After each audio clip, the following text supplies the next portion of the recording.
दरअसल एक और मैं बड़ी खबर का रुख कर रहा हूं। दरअसल ये खबर बहुत ही ज्यादा अब टेंशन में डालने वाली, क्योंकि अमेरिका की तरफ से हरी झंडी दी गई है रूस के अंदर हमलों को लेकर। आप देखिए कैसे रूस के अंदर घुसकर हमलों को लेकर ये बहुत बड़ी इंफॉर्मेशन, अमेरिकी बारूद से रूस में बड़ी तबाही होगी, रूस के अंदर अमेरिकी वेपन से हमले को लेकर हरी झंडी। रूस में कहीं भी अमेरिकी वेपन से हमला करने की छूट अब दे दी गई है।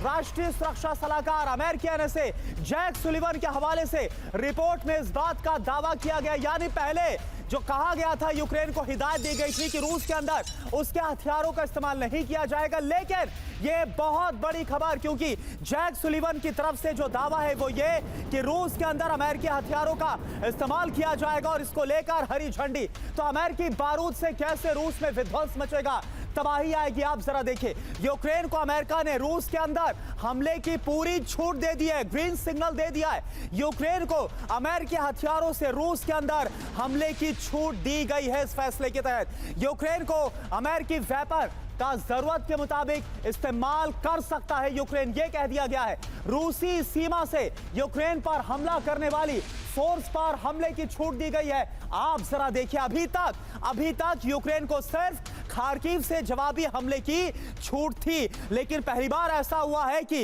रूस के अंदर घुसकर हमला करने की, यानी हथियारों का इस्तेमाल करने की छूट है। राष्ट्रीय सुरक्षा सलाहकार जैक सुलिवन के हवाले से रिपोर्ट में दावा किया गया है। मनीष भी हमारे साथ जुड़े हुए हैं। मनीष, क्या कहेंगे, अमेरिका से मिली इस छूट के बाद यूक्रेन क्या करेगा? क्या अब मॉस्को तक अमेरिकी मिसाइल से हमला हो सकता है? देखिए, अगर सैद्धांतिक तौर पर यह मान लिया जाए कि ठीक है, अमेरिका के द्वारा दी गई लंबी दूरी की मिसाइल से यूक्रेन मॉस्को पर हमला करता है या करने की कोशिश करता है, तो फिर इसका परिणाम क्या होगा?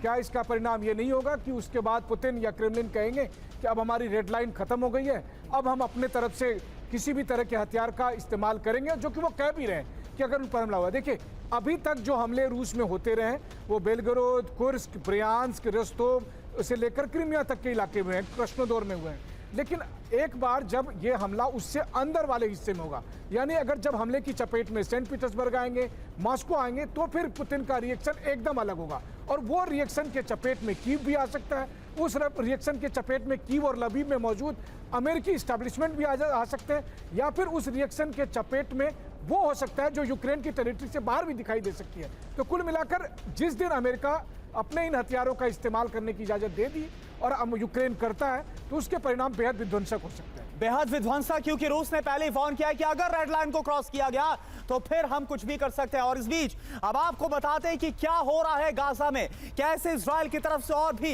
ज्यादा विध्वंसक हमले किए जा रहे। इजराइल में अलर्ट क्यों है? हिजबुल्लाह पर फाइनल अटैक की तैयारी में बेंजामिन नेतन्याहू से जुड़ी बड़ी खबर आपको बताएं। और पहली बड़ी खबर आपके सामने, गाजा में इजराइल का भीषण हमला हुआ है। हमास के ठिकानों पर विध्वंसक बमबारी की गई है, रिहायशी इमारतों को टारगेट पर लिया गया है। हमले से कई इमारतों में भीषण आग लगी। तस्वीरें आप देखिए, गाजा जहां पर इजराइल डिफेंस फोर्स यानी आईडीएफ ने ताजा हवाई हमलों को अंजाम दिया। और इसके बाद आप देखिए, बड़ी बात यह है कि रिहायशी इमारतों को टारगेट पर लिया गया है और यह कहा गया है कि हमास ने यहां पर ठिकाना बनाकर रखा था।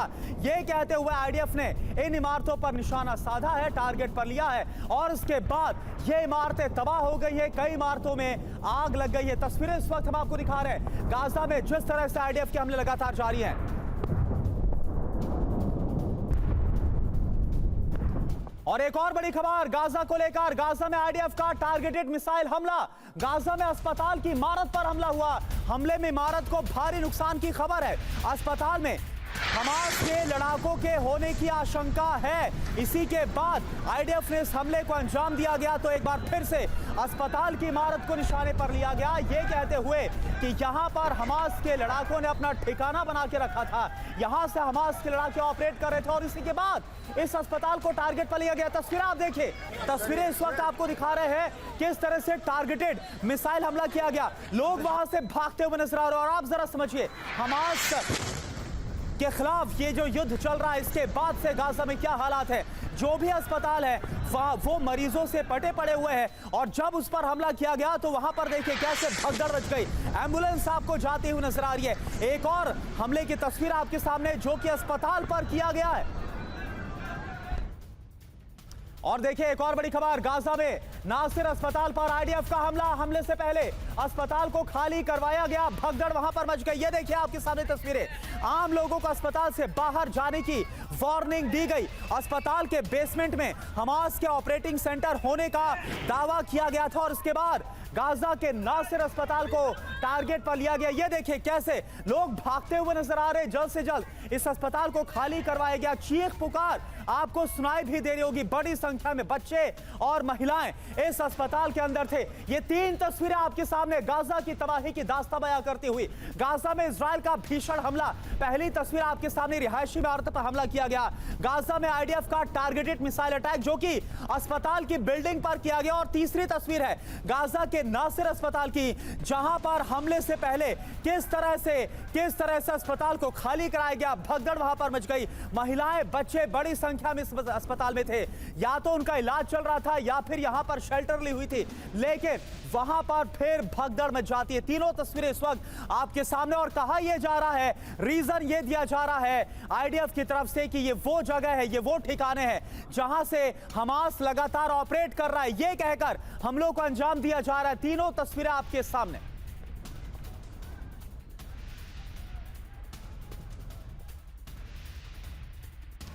और देखिए इस बीच बहुत बड़ी खबर, क्योंकि लेबनान भी एक वो फ्रंट है जो कि इस वक्त काफी ज्यादा सुलगता हुआ नजर आ रहा है। दक्षिण लेबनान। अब यहां पर हुआ क्या है, हिजबुल्लाह चीफ नसरल्लाह की बहुत बड़ी वार्निंग। इजराइल की कोई भी जगह सुरक्षित नहीं है, यह नसरल्लाह की तरफ से कह दिया गया है।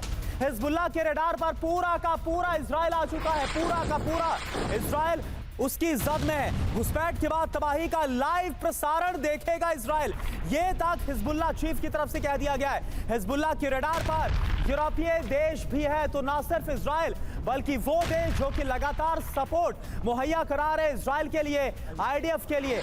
आपको याद होगा कुछ दिन पहले बेंजामिन नेतन्याहू ने प्रण लिया था कि हिजबुल्लाह का खात्मा किया जाएगा, और अब नसरल्लाह की तरफ से ये वार्निंग। तो जानकारी क्या है, बड़ी खबर क्या है इस वार्निंग में छुपी हुई, आप देखिए।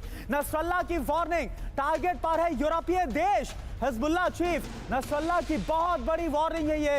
हिजबुल्लाह की मिसाइलों और ड्रोन से कोई भी जगह सुरक्षित नहीं है, ये नसरल्लाह की तरफ से कह दिया गया है। लेबनान में आईडीएफ के टैंक या किसी ब्रिगेड की एंट्री हुई तो वो बच नहीं पाएगा। लेबनान में घुसपैठ के बाद आईडीएफ यानी इजरायली डिफेंस फोर्स अपनी तबाही का लाइव प्रसारण देखेगी, ये कह दिया गया है। हिजबुल्लाह के रडार पर कई यूरोपीय देश और उनकी सेना है, सीधे धमका दिया गया है ना सिर्फ इजराइल बल्कि यूरोपीय देशों को भी। जंग का दायरा बढ़ाकर यूरोपीय देशों तक ले जाने का नसरल्लाह का ऐलान है, यानी जो वर्ल्ड वॉर के ट्रिगर की बात कही जा रही है, क्या नसरल्लाह वही चाहता है? बड़ा सवाल। अब आप देखिए एक और बड़ी खबर, हिजबुल्लाह पर बड़े हमले की तैयारी में कैसे इजरायली डिफेंस फोर्स है, यह आप देखें। नसरल्लाह की वार्निंग, लेकिन इस पर जवाब है कैसा आईडीएफ का।